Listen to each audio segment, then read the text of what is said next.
게임 산업의 역사는 드라마틱한 순간들로 가득하지만 그 중에서도 가장 치열했던 시기는 16비트에서 32비트로 넘어가던 5세대 콘솔 시기였다고 기억하시는 분이 많이 계실 겁니다. 아케이드 기술을 바탕으로 궁극의 2D 머신이 세가 세턴을 앞세웠던 세가와 3D의 시대를 열겠다며 플레이스테이션을 내세운 소니, 32비트를 넘어 64비트의 시대로 가야 한다고 말했던 닌텐도까지 앞세한 각축전이 벌어지던 시기였으니 말이죠. 하지만 이들보다 먼저 5세대 콘솔 경쟁에 뛰어들어 새로운 가능성을 제시한 기기가 있었음을 기억하는 사람은 많지 않습니다. 오늘 여러분께 전해드릴 이야기는 콘솔 시장에 새로운 가능성을 제시했던 멀티미디어 플레이어 3DO 이야기입니다. 3DO의 탄생에 대해서 논하기 위해서는 이 기기에 대한 아이디어를 떠올렸던 한 사람에 대한 이야기부터 시작해야 합니다. 1953년 12월 28일 미국 캘리포니아주의 LA 도심에서 북동쪽으로 약 18km 떨어진 패서디나에서 한 남자아이가 태어났죠. 이 아이의 이름은 윌리엄 머레이 호킨스 3세였고 사람들은 그를 트립 호킨스라고 불렀고요. 호킨스는 어린 시절부터 수학에 흥미를 느꼈으며 그 때문인지 주사위와 복잡한 계산을 활용한 보드게임을 자주 즐기곤 했습니다. 얼마나 이걸 좋아했으면 그냥 즐기는 것만으로는 성이 차지 않았는지 고등학교에 다니던 시절 자신의 아버지에게 5,000달러를 빌려서 당시 대중적으로 인기를 얻고 있던 보드게임인 스트렛 오 매트릭 풋볼의 복제품을 만들어서 유통하려고 했을 정도였죠. 그러나 이 사업은 그의 생각처럼 잘 되지는 않았는데 호킨스가 정한 규칙들은 너무 세세하고 복잡했으며 사람들이 이 보드게임의 재미를 느끼기도 전에 계산을 하다 지쳐서 떨어져 나가게 되었던 겁니다. 이 실패의 경험은 그에게 중요한 교훈을 남겼죠. 현실적인 데이터와 계산만으로는 사람들을 즐겁게 할 수 없다. 사용자가 쉽게 접근할 수 있는 플랫폼이 핵심이다. 라는 걸 말이죠.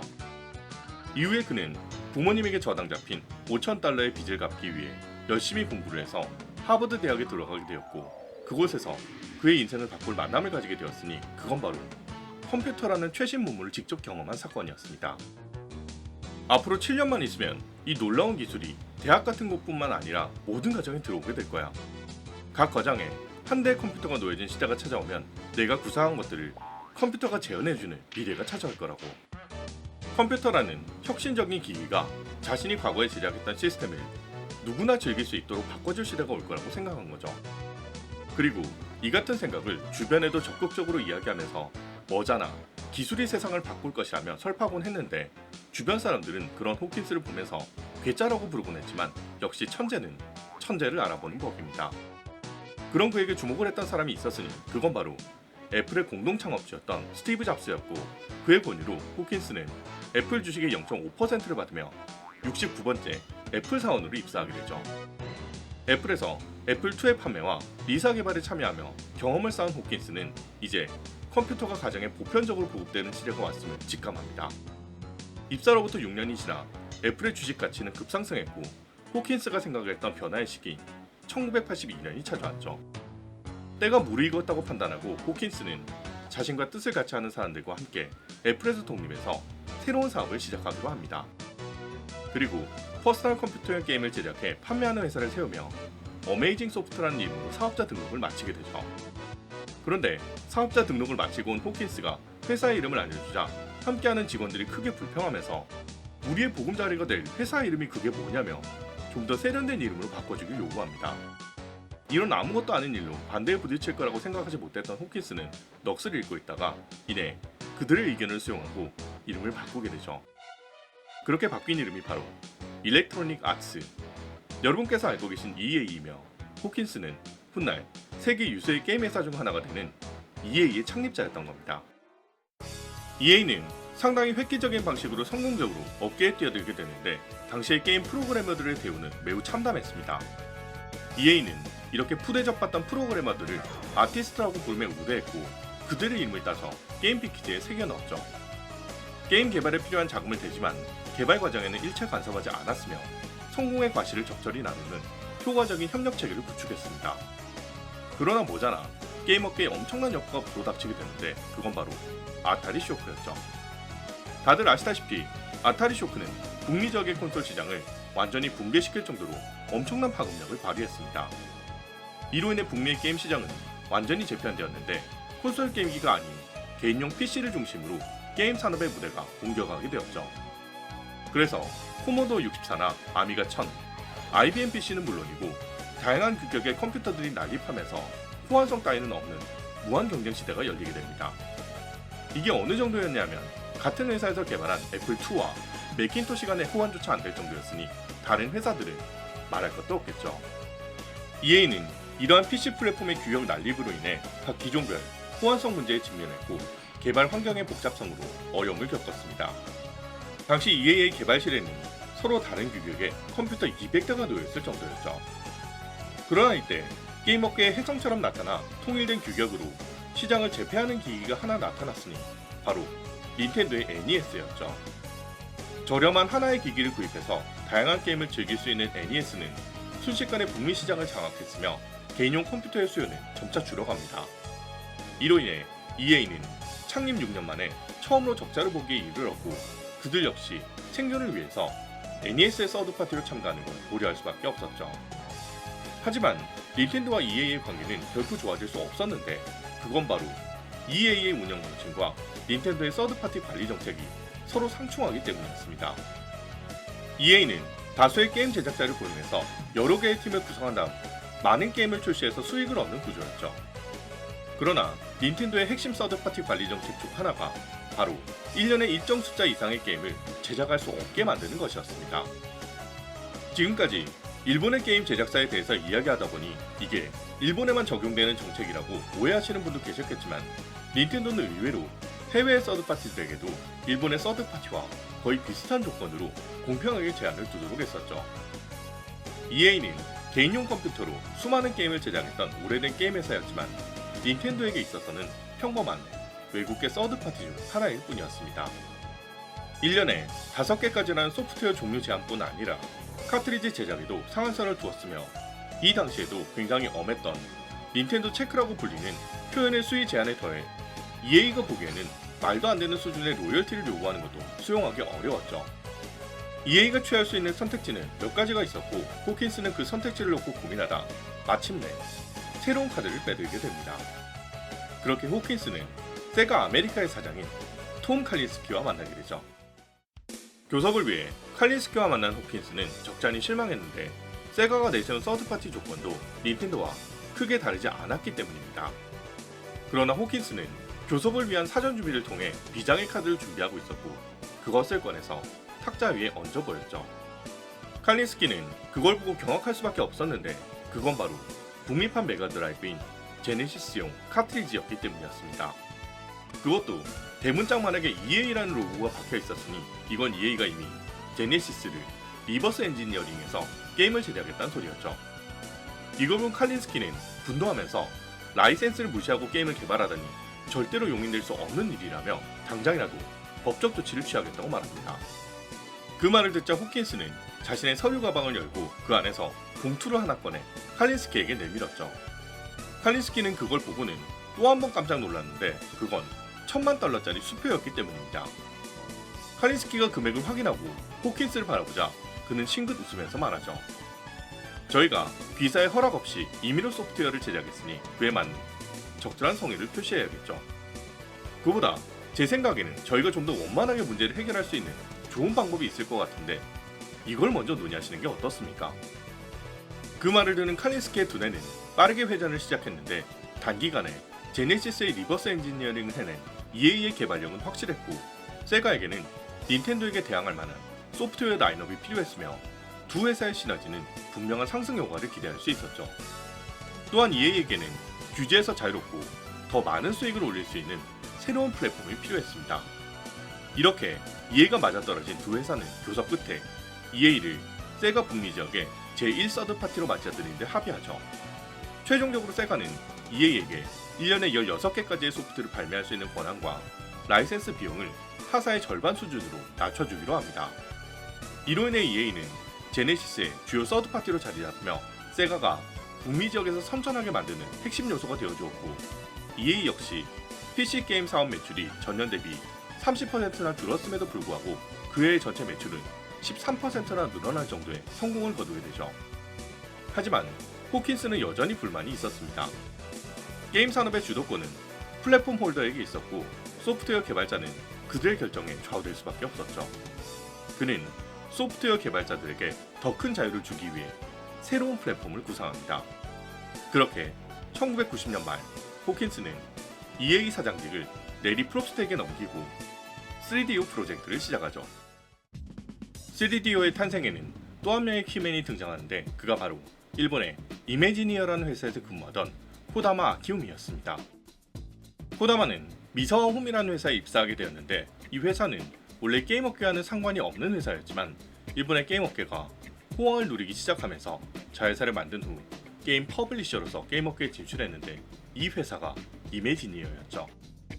그는 심시티나 포퓰러스 같은 해외 게임을 일본에 유통하거나 이식을 맡으며 당시 가정용 게임기들의 낮은 스펙에 주목했습니다. 이 정도로 성능이 낮아도 된다면 자기 회사에서 직접 하드웨어를 만들어서 파는 것도 불가능한 일은 아닐 거라는 생각을 했죠. 실제 이 시기에 코다마와 같은 생각을 하던 사람들은 꽤 많아서 SNK는 아케이드 기판을 가정용으로 컨버전한 네오지오 사업을 전개하기 시작했고 남코도 자체적으로 하드웨어를 개발한다는 소문이 끊이지 않았으며 실제로 이 기획이 실현되기 직전까지 갔던 일도 있었습니다. 여기까지 생각이 미친 코다마는 하드웨어 개발이 가능한 기술자를 찾아다니다가 아미가 청과 아타리 링스의 개발에 참여했던 로버트 제이 미칼과 데이브 리드를 찾아가 하드웨어 제작을 요청하려고 했죠. 그러나 이 둘을 만나기 위해 방문한 자리에서 코다마는 호킨스와 마주쳤고 두 사람은 플랫폼의 미래에 대한 비전을 공유했습니다. 하드웨어와 소프트웨어, 플랫폼은 분리되어야 합니다.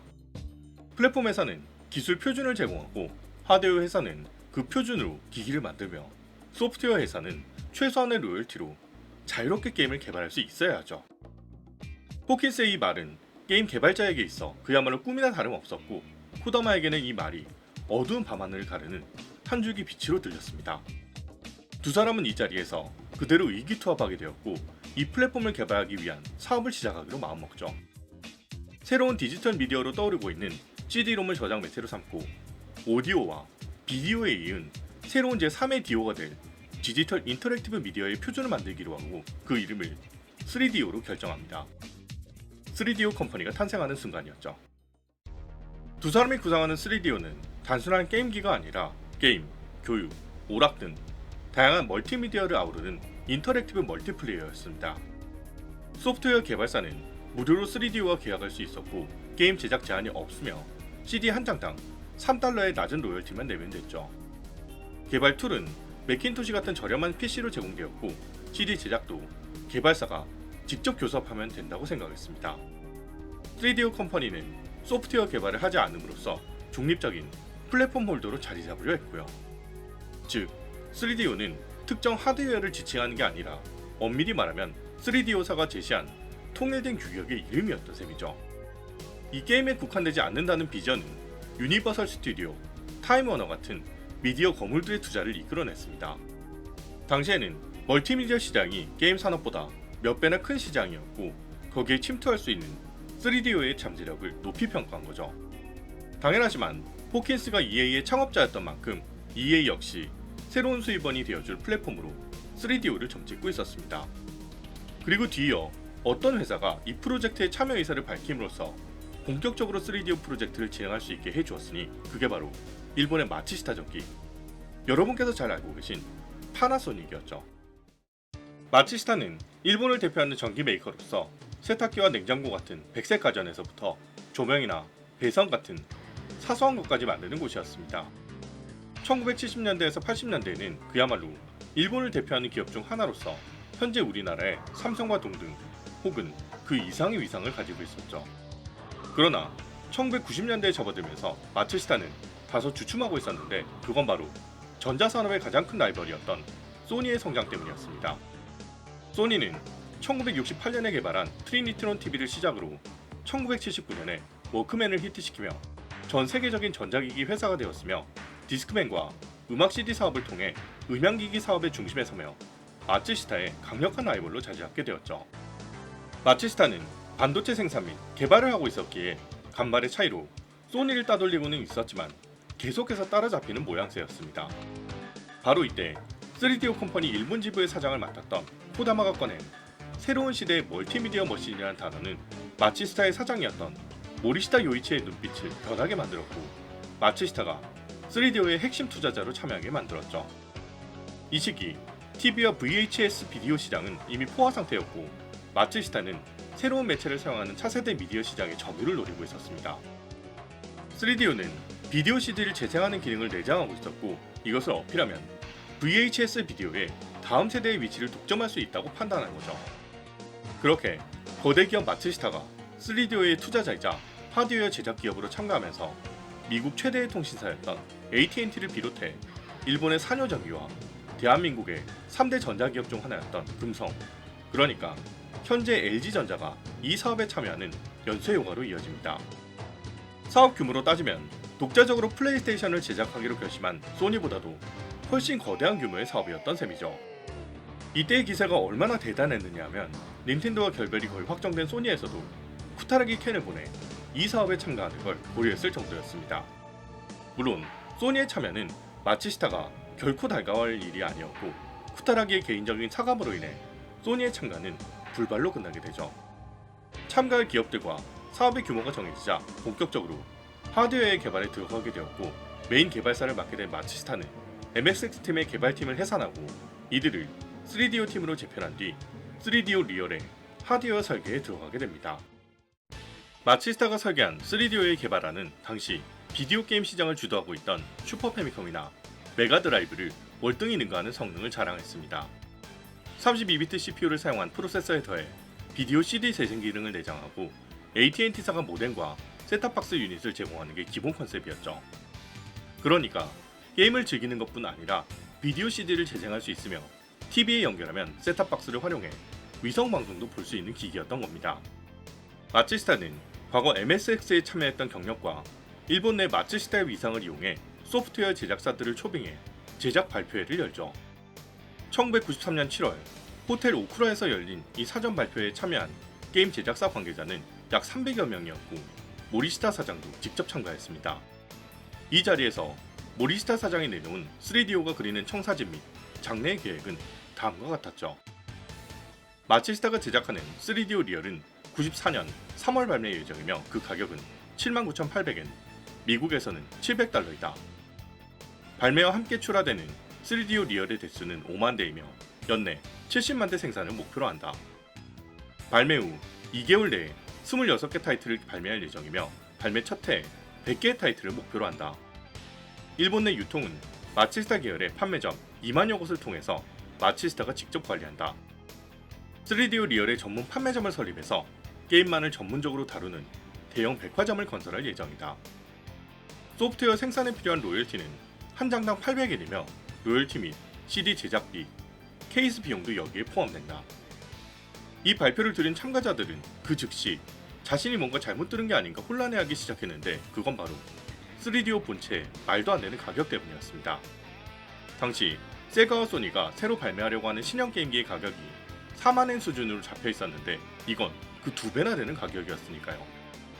당시 현역으로 활동하던 슈퍼 패미컴은 25,000엔, 메가드라이브는 21,000엔이었고 그 비싸다는 평가를 받던 SNK의 네오지오조차 5만엔이었으니 게임 소프트 제작사로서는 전혀 납득할 수 없는 가격 책정이었고 이게 팔릴 거라고 생각하지 않은 회사들이 많았습니다. 그러나 모리시타 사장도 이 기획을 처음 제안했던 호킨스도 3DO의 가격이 높다는 의견에 대해서는 이렇게 말했죠. 전혀 걱정할 필요가 없습니다. 위대한 기술에는 그 누구도 돈을 아끼지 않을 테니까요. 호킨스와 모리시타 사장이 이렇게 말한 데에는 어느 정도 이유가 있었는데 당시 비디오 CD 플레이어가 일본 기준으로 8만엔에서 9만엔이었습니다. 주변에서 게임기로서 판매하기 위해서는 500달러를 넘어선 안 된다고 이야기했지만 3DO는 순수한 게임기가 아니었기 때문이죠. 훗날 소니가 제작한 플레이스테이션 2가 저렴한 DVD 재생기로 사용되기도 했던 것을 미루어 봤을 때 3DO의 가격은 아무 생각 없는 책정은 아니었던 겁니다. 그러나 그들이 크게 간과했던 것이 하나 있었는데 그건 바로 게임 업계가 가지는 특수성이었죠. 마츠시타는 게임기 제작에 본격적으로 참여했던 경험은 사실 전무했던 거나 다름없었기 때문에 콘솔 경쟁에 대해서는 아무것도 몰랐고 3DO를 비디오 재생기 정도로 생각했기 때문에 한 달에 5만 대 정도 판매한다면 충분히 성공적이라는 생각을 하고 있었습니다. 만약 더 많이 팔린다면 거기서 월간 10만 대 혹은 20만 대 정도 증산해서 팔면 충분하다는 다소 아니란 생각을 하고 있었죠. 이는 호킨스도 크게 다를 바 없었는데 그는 어디까지나 소프트웨어 제작자들에게 자금을 주고 게임을 개발해서 납품하던 사람이었습니다. 그래서 콘솔 업계가 어떻게 돌아가는지, 어떤 방식으로 유통이 되고 돈이 굴러가는지 막연하게만 알고 있었죠. 3DO의 가격이 높게 책정된 이유는 하드웨어 제작 업체와 플랫포머, 소프트웨어 개발 업체에게 자유를 부여하는 3DO의 설계 사상 때문이기도 했는데, 마치스타는 온전히 하드웨어만 팔아서 이익을 남겨야 했기 때문에 가격을 인하할 이유가 전혀 없었습니다. 애초에 소프트웨어를 만들어서 판매하지 않는 마치스타에게 있어서 하드웨어를 염가로 많이 보급해서 소프트웨어를 팔아 이익을 극대화하는 닌텐도나 세가처럼 운영하는 건 아예 불가능했다는 말이죠.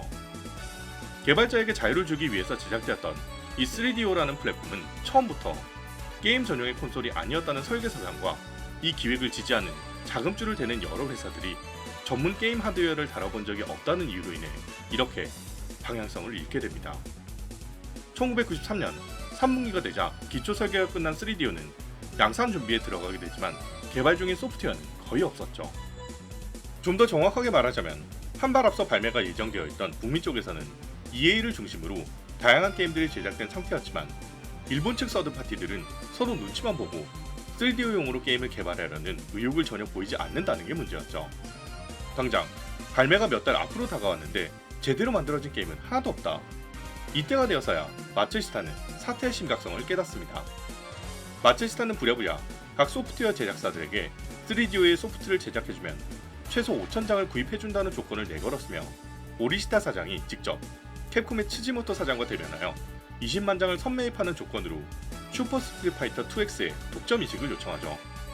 이것은 실질적으로 마츠시타가 3DO의 플랫폼 주도권을 가지겠다는 선언이나 다름없었고 플랫폼 홀더인 3DO 컴퍼니는 이에 강하게 반발하기 시작합니다.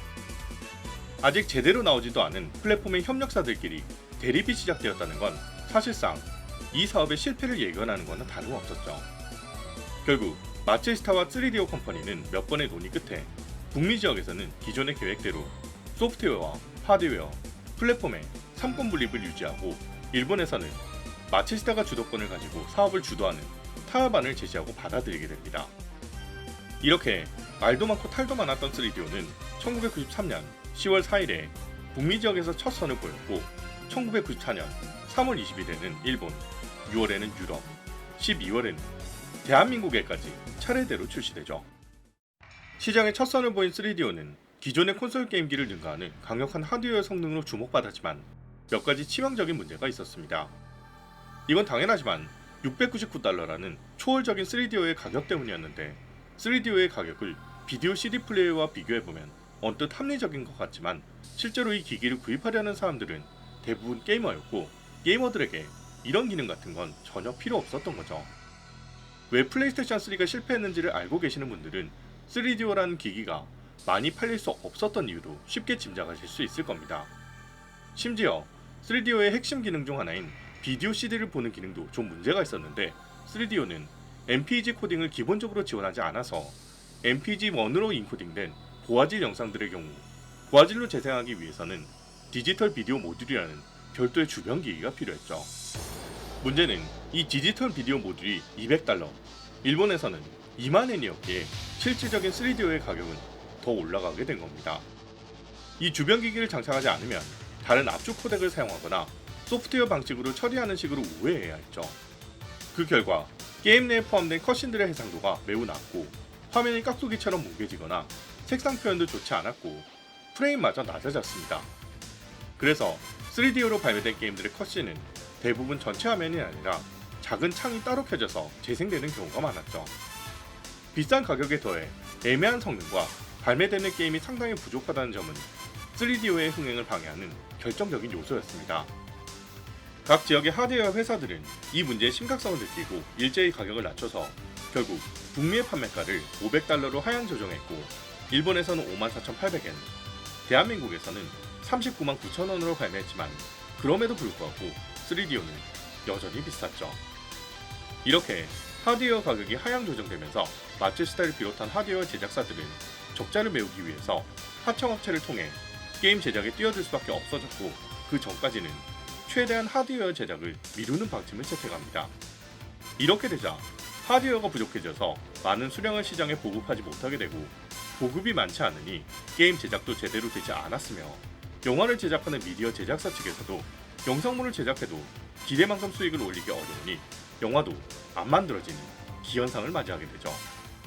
3DO 컴퍼니는 각 제조사들에게 94년 9월까지 생산되는 하드웨어 한 대당 자사 주식을 2주씩 제공한다는 방침을 전달하며 하드웨어 제작을 요청했고, 이 손해를 메우기 위해서 자사는 소프트웨어를 제작하지 않겠다는 방침을 깨고 스튜디오 3DO를 설립해 소프트웨어 제작에 들어가게 되고요. 심지어 4년은 자체적인 유통망을 구축하기엔 돈이 많이 든다고 생각했는지 라이벌이라고 할 수 있는 닌텐도의 유통 조직인 초시메를 통해 자사가 만든 3DO 모델인 트라이를 유통하는 웃지 못할 상황까지 벌어지고 말았습니다. 서로 같은 플랫폼인 3DO지만 하드웨어 제작을 맡은 회사는 셋이나 되었으니 같은 3DO 제조사들끼리도 경쟁을 해야 하는 총극이 벌어졌죠. 이렇게 각 회사들의 수익 구조가 깨지게 되자 그들이 그렸던 이상적인 3DO의 생태계는 산산조각 나고 말았고, 고작 반년 만에 3DO 프로젝트에 참여한 모든 회사들이 생존을 위한 각자 도생을 위해 자신만의 길을 가는 최악의 형태로 마무리됩니다. 3DO의 실패는 훗날 같은 컨셉으로 발매된 플레이스테이션 3의 개발 및 전개 과정과 굉장히 많은 부분이 겹칩니다. 방향성은 달랐지만 같이 협력했던 회사들이 각기 다른 목표를 가지고 불완전한 협력을 했던 것까지도 말이죠. 3DO 프로젝트는 여러가지 면에서 획기적인 방향성을 가지고 있었지만 사업은 이상만으로는 성립하지 않는다는 걸 보여준 플랫폼이었습니다. 더불어 이 기기가 등장한 시기와 맞물려 기술적인 한계까지 겹쳐서 미디어 감상과 게이밍 성능 중에 어떤 것도 제대로 갖추지 못했고, 빠르게 등장했다는 장점을 살리지도 못한 채 자신보다 우수한 경쟁자들에게 밀려 잊혀지고 말았죠. 물론 3DO라는 게임기가 아무짝에도 쓸모없었던 것은 아닌데, 폴리곤을 실시간으로 연산하는 기능이 굉장히 낮은 편이지만 동영상 재생만큼은 타 경쟁 제품들에 비해 괜찮았던 3DO의 특성을 살린 워프의 데뷔작 디에 식탁이라는 걸작을 낳았기 때문입니다. 그 외에도 SNK와 깊은 인연이 있는 비콤이 국내 기술자들로 제작한 극초호권이라는 게임은 꽤나 괜찮은 퀄리티를 보여주었고, 당시 대한민국의 게임 제작사들이 열악한 환경에 놓여 있음에도 불구하고 콘솔 게임을 제작하는 게 결코 불가능이 아님을 증명하기도 했죠. 그러나 뭐든 할 수 있는 멀티미디어 기기를 표방했던 3DO는 기획 단계에서 3DO 컴퍼니가 계획했던 것과는 달리 게임이든 미디어 감상이든 모든 면에서 자신만의 강점이 없었기에 전 세계에서 고작 138만 대만을 판매하며 처참한 실패를 기록합니다. 이 실패의 여파는 굉장히 컸는데, 프로젝트에서 가장 큰 비중을 차지하고 있던 마츠시타는 6,000명 규모의 정리해고를 감행해야 했죠. 6,000명이라는 인원이 감이 잘 안 오실 수 있겠지만 당시 닌텐도 재직자의 6배나 되는 인력이 한 방에 날아갔다고 보시면 되겠습니다. 그리고 마츠시타는 이후로 2번 다시 소니와 경쟁한다는 걸 꿈꾸지도 못할 정도로 기나긴 쇠퇴의 길을 걷게 되죠.